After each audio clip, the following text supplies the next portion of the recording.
Hello and welcome back to my YouTube channel. Today's video is another Merchant and Mills pattern. As you know, I'm a big fan if you've been following my channel for a while. If not, welcome. If this is your first one, there's loads of other videos on Merchant and Mills patterns. I wanted to make this pattern ever since they released it last year, and it had some fabric that I wanted to use up left over from when I was making products, and I thought it would be ideal for this coat. So I'm going to be making the September coat. And yeah, I've already filmed an intro for this and somehow lost it because it is now February and I started making this coat in November. But since then I have redecorated my sewing room, and here we are finally getting round to filming this video and posting it. But yeah, I'm going to show you how I made the September coat. As far as Merchant and Mills patterns go, this was, I think, technically one of the easier ones that I've made. I've made the dungarees and I've made the Otterline jacket. I'll pop the links to them up here as well, so you can go check those out if you want to. However, due to like the sheer size of the coat and the fabric, it was quite like labour intensive, like getting it round the table and sewing it. But other than that, it was pretty straightforward. I chose to do the lined version, and I think I chose to make a size 10 because everything that I've made in a size 12 or 14 in the past has just seemingly come up massive.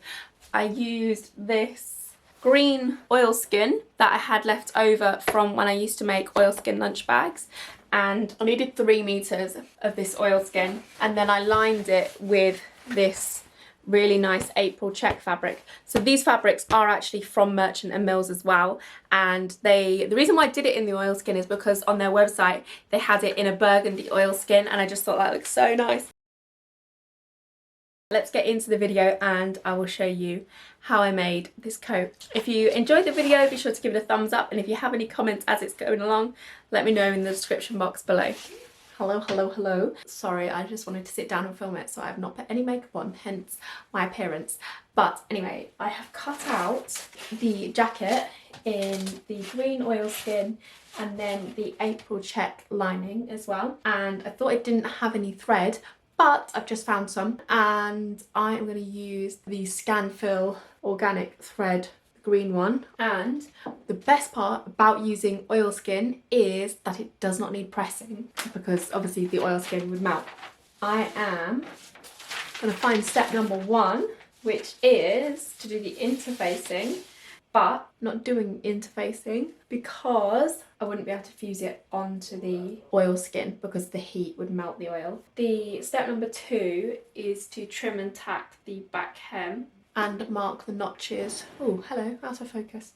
And mark on all the notches. So I'm going to use a tool called an awl, AWL, to mark my notches. And if you don't have an awl, you could use like a sharp pencil depending on the colour of your fabric. So I'm going to use my awl, and then I'm going to start with the pockets. So yeah, I've got my thread. Now I need my back panels.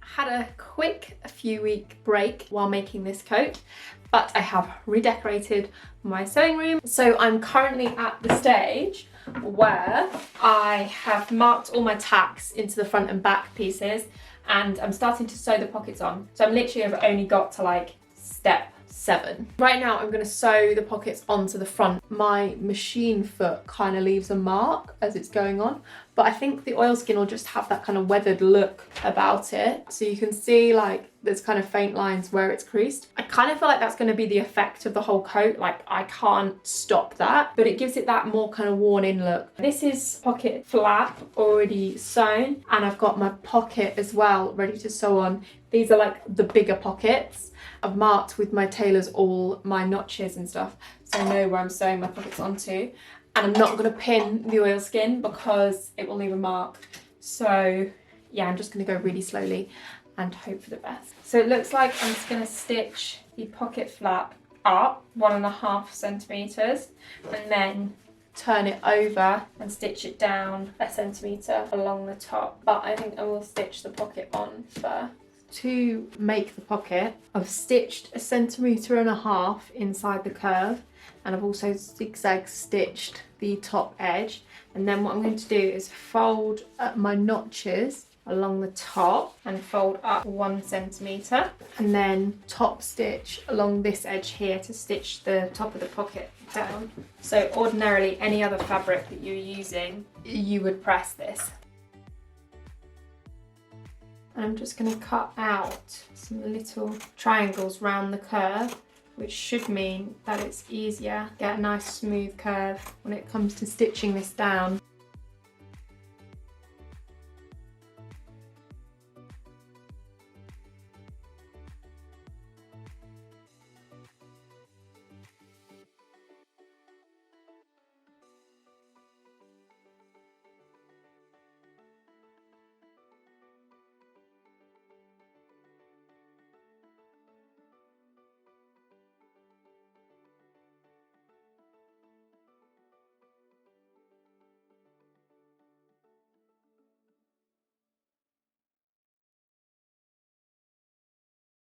Okay, so I am on steps 11 and 12 now, so which involves attaching the pocket lining.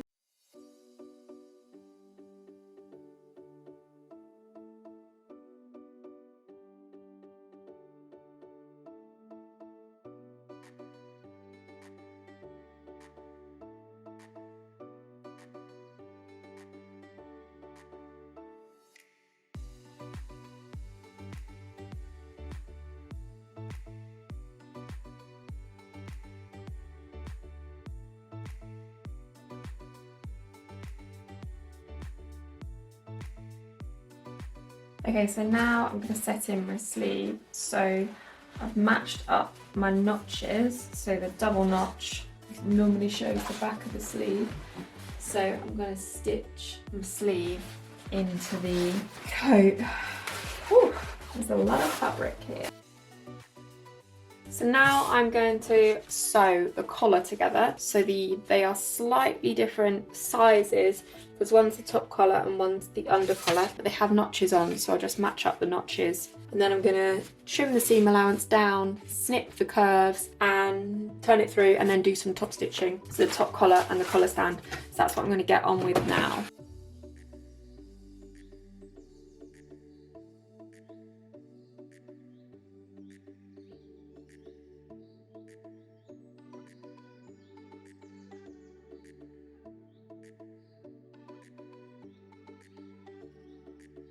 So I've stitched one side of the collar stand on slightly less than 1.5 centimetres.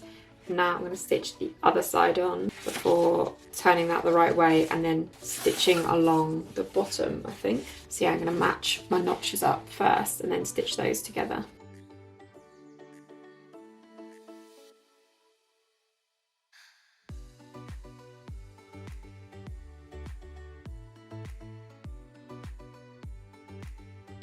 Okay, now I'm going to pin my collar to my coat. Well, not pin because it's oilskin, but attach my collar to the coat.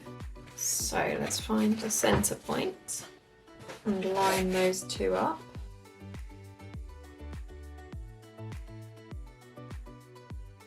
So I've sewn all the lining together, so I've sewn the sleeves on and the back and sides together because that was really straightforward. And now my next steps are to stitch the facing onto the lining. So that is step number 25.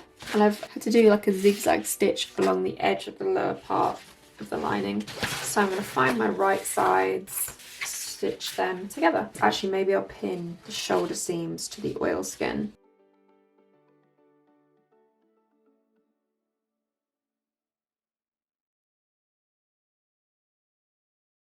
Okay, so this is the hardest bit because the coat is massive. So I've been attaching the facing to the coat and I've just had to pop a few pins in because things weren't quite lining up. And I've had to do some unpicking, so really annoyingly you might actually be able to see some stitch marks. I'm trying to sew round the right side of the facing to the right side of the coat.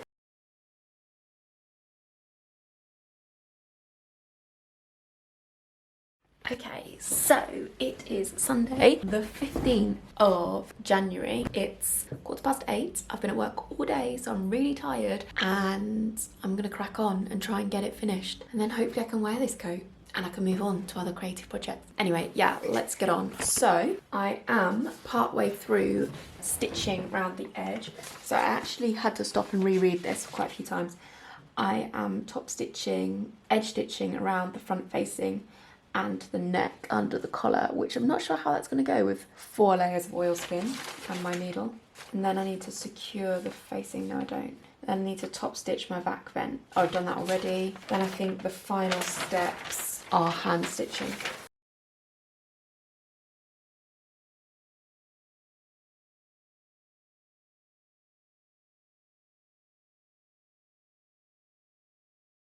Okay, so the next step, I've still got my jacket the right way round, but I'm going to just fix the lining to the underarm. So it says I can do it by machine or by hand, so I might as well do it by machine while it's out. And this underarm seam of the lining sits 1 centimetre higher than my jacket seam. So I can just grab a bit of the seam allowance on both of those and lay them flat together and just stitch them together. So now I need to turn the jacket inside out.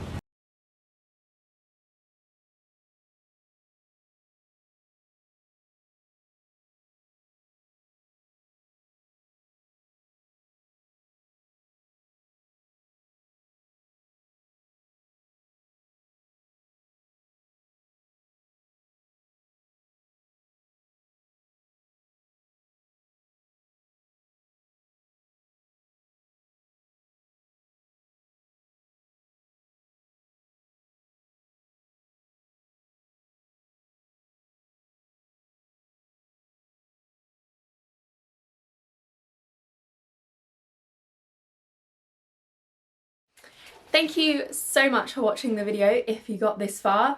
I'm really happy with how this coat turned out. There's definitely areas where it's not quite perfect and places where, like, I think if I was making it in a different fabric that I'd been able to press or pin, it would have been a bit more precise. But yeah, I really like it. And oh, the buttons I used also are from Merchant & Mills, and they're a bit darker than the actual fabric, but I don't think that matters. I shortened the sleeves quite considerably. I am obsessed with the lining fabric. I just want to make a million things out of this fabric. And I think the fact that the fabric marks doesn't bother me, because the more I wear it, the more kind of like worn in it will get. But yeah, it was quite like heavy and like did make my shoulders ache after a while sewing it. So maybe I'll make it in the twill fabric at some point, and then I'm sure that'll be much easier to work with. So let me know if you're going to make your own September coat and what fabric you're going to make it in, and if you have any tips or any other brands of patterns you'd like to see me make, or any other patterns you'd like to see me make. I think that this is, I mean, it's the perfect autumnal coat, but we're going into end of winter, spring. It actually comes up on camera really well. Looks really nice. Anyway, thank you so much for watching. I hope you enjoyed this video. I hope to have another video out to you in the not too distant future, so please subscribe to my channel so you never miss another video. Thank you, and I will see you soon.